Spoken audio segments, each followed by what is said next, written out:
injury we had, or the surgery we had the ACL, hamstring, graft. So to start the procedure for the surgery is the surgeon makes 3 incisions, one on the medial side of the knee and the other 2 are on the anterior portion of the patella. So from the incision on the medial aspect of the knee, the surgeon will remove the tendinosus and the gracilis tendon. The tendons are then stitched together so that they can have better strength, and then the original tendon is removed and holes are drilled in the tibia and the femur.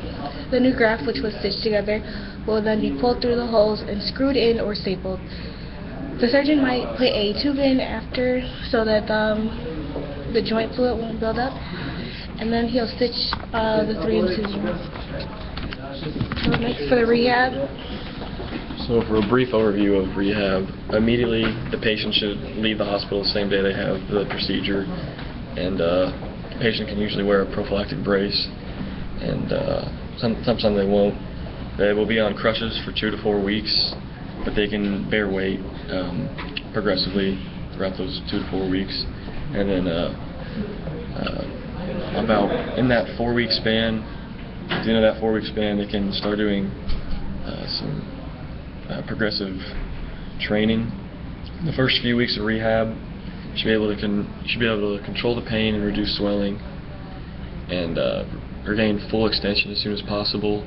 Later on, you'll want to restore full range of motion completely through the knee and strengthen the muscles surrounding the knee, including the glutes, the hamstrings, the quads, and the hip flexors. Patients should be cautious to do too much hamstring training with this particular training graft. So, for complications, anesthesia could be one, which is a reaction to the drug use, problems related to other medical complications, or just problems due to the anesthesia itself. Thrombophlebitis is blood clots, so DVT could occur, which is due to blood clots forming in the large veins of the leg.